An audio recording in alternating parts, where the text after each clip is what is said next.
3 et 4, 7 sur 4. 7 quarts, ça fait 1,75. L'image de 4. 4 et 4, 8 sur 5, ça fait 1,6. Et enfin, l'image de 5.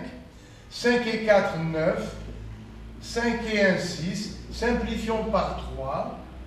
Ça fait 3 demi, c'est-à-dire 1,5.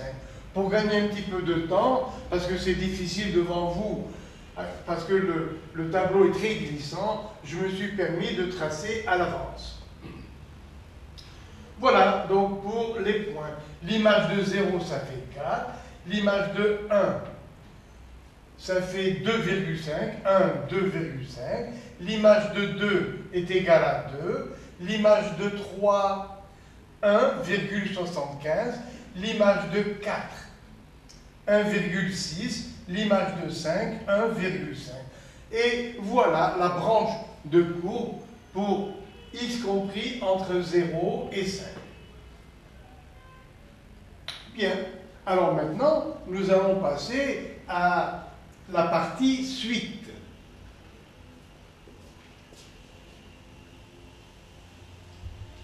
Je pense que je peux effacer pour gagner un peu de place.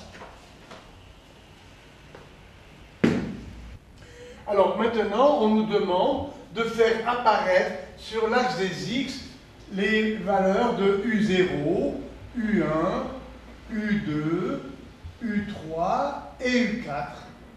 Il faut les faire apparaître grâce à la première bisectrice que je vais appeler, vous voyez, que je vais appeler delta prime, parce que delta c'était celle-là, D c'était celle-là, et delta prime, la droite d'équation, y égale x. Alors, U0 vaut, nous avons ici, U0 égale 0, et U1, ça fait U0 plus 4 sur U0 plus 1, ça faisait 4. D'ailleurs, c'était les ordonnées des points correspondant à x égale 0, 1, 2, 3, 4. Alors, U1 égale 4. Alors, comment le construire? Eh bien, U0 correspond à x égale 0. Le voilà. Et comment le placer sur l'axe?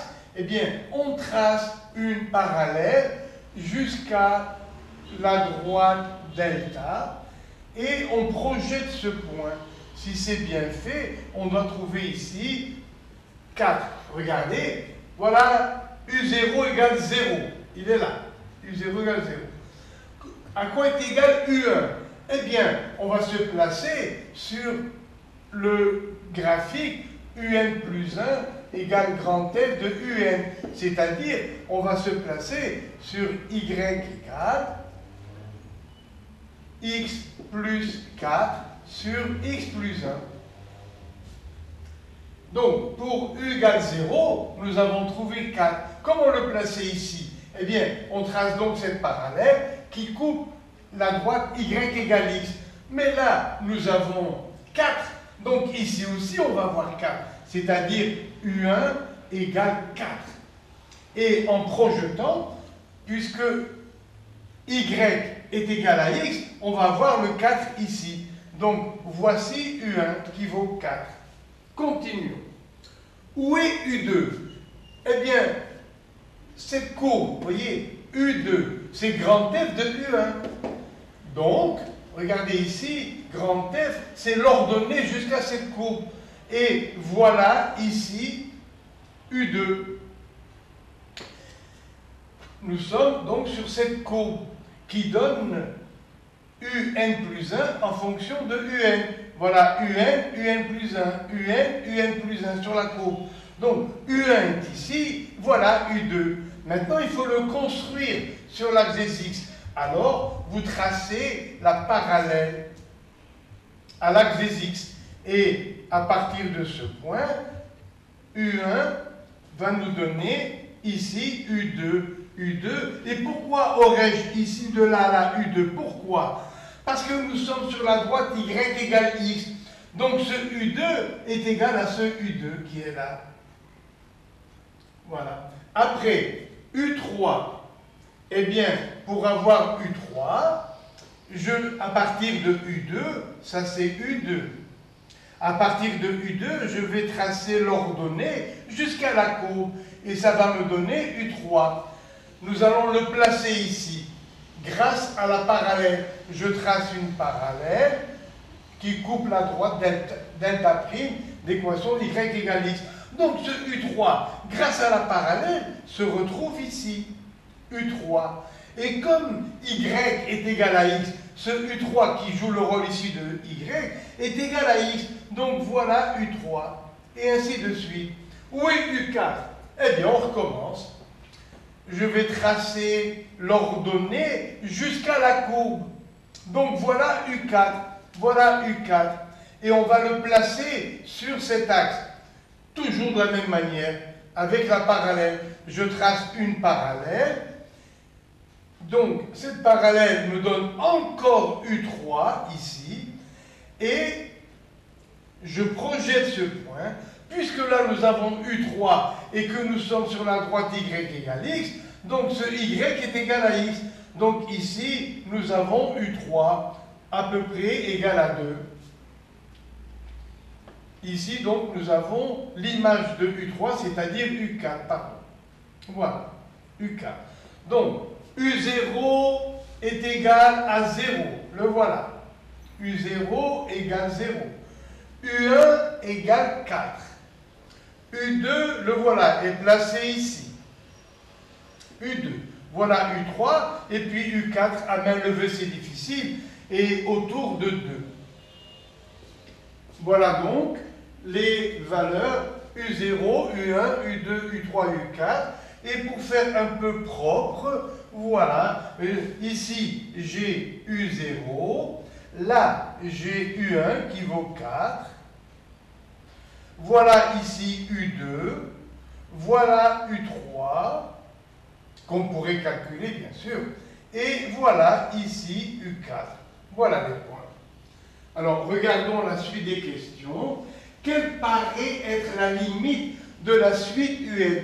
Vous voyez que U2, U3, U4 sont assez rapprochés maintenant et vont se déplacer vers la valeur 2. Donc il semble, c'est ce qu'on demande, c'est ce qu'on appelle une conjecture, il semble que limite de UN, lorsque n tend vers plus l'infini, est égale à 2. Et le texte va nous permettre de prouver réellement que la limite est égale à 2. Alors, regardons la suite. Soit Vn, vous voyez, la suite définie par le terme général, Vn égale Un moins 2, Un moins 2 sur Un plus 2. Première des questions, donc, regardez, en faisant juste le produit en croix, Un moins 2 égale Vn Un plus 2Vn. Mettons tous les termes écrits avec Un dans le membre de gauche, parce que c'est Un que l'on cherche. Ça fait Un moins UNVN égale 2Vn plus 2. Un en facteur, Un facteur de 1 moins Vn égale 2 en facteur, 2 fois Vn plus 1. Donc, à quoi est égal Un en fonction de Vn? Un égale 2 fois Vn plus 1 sur 1 moins Vn. Voilà. On pourrait aussi développer au numérateur et avoir bien sûr 2 fois Vn plus 2 sur moins Vn plus 1. Tout dépend de la question qui sera posée par la suite. Montrer que Vn est une suite géométrique de raisons moins un tiers. Alors, montrer que Vn est une suite géométrique de raisons Q égale moins un tiers. Bon, eh bien, Vn est défini par Un moins 2 sur UN plus 2. Voilà. Cherchons Vn plus 1. On remplace n par n plus 1. Ça fait UN plus 1 moins 2 sur UN plus 1 plus 2. Et on va remplacer UN plus 1 par sa valeur. Le voilà. Donc ça fait UN plus 1 égale UN plus 4 sur UN plus 1. Donc ça me fait ici Vn plus 1 égale UN plus 1. Le voilà. Ça fait UN plus 4 sur UN plus 1 moins 2 sur UN plus 1 qui est là, le voilà, UN plus 4 sur UN plus 1 plus 2. Nous allons multiplier le numérateur et le dénominateur par UN plus 1. Ça nous donne Vn plus 1 égale UN plus 4 moins. Alors, on va multiplier par UN plus 1.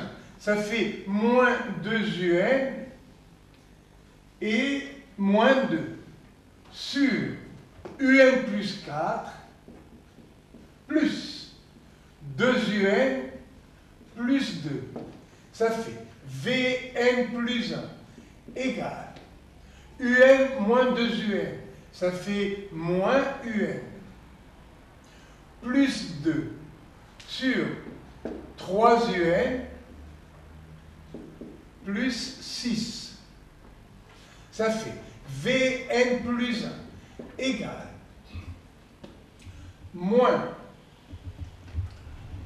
UN moins 2 sur 3 fois UN plus 2. Regardez, j'ai mis moins 1 en facteur au numérateur et 3 au dénominateur. Maintenant, j'écris Vn plus 1 égale moins 1 sur 3, moins 1 tiers, facteur de UN moins 2 sur UN plus 2. Or, UN moins 2 sur UN plus 2, c'est justement Vn. Le voilà, le Vn. Donc, Vn plus 1 égale moins 1 tiers de Vn. Et voilà, cette relation prouve que la suite Vn est une suite géométrique de raison Q égale moins 1 tiers. Et voilà. Comment calculer le premier terme, V1? Eh bien, toujours grâce à la même relation qui est ici. Alors, pour n égale 1, j'aurai V1 égale U1 moins 2 sur U1 plus 2. Ou bien, j'aurais pu aussi calculer directement V0, parce qu'on donne U0. Donc, je m'excuse, c'est pas grave. Je vais prendre V0, parce que c'était au choix, en commençant par V0 par V1, c'est pas grave. Alors, V0 égale U0 moins 2 sur U0 plus 2. U0 vaut 0. Donc ça fait moins 2 sur 2. Et ça fait moins 1 pour V0. Et n'oublions pas que nous avons cette relation qui prouve que la suite Vn est géométrique. Donc, comment calculer Vn? Eh bien, Vn égale V0 fois Qn. Ça fait Vn égale V0, ça fait moins 1, fois, vous voyez, fois Qn. Q égale moins 1 tiers, donc moins 1 tiers à la puissance n. Et voilà Vn. Que demande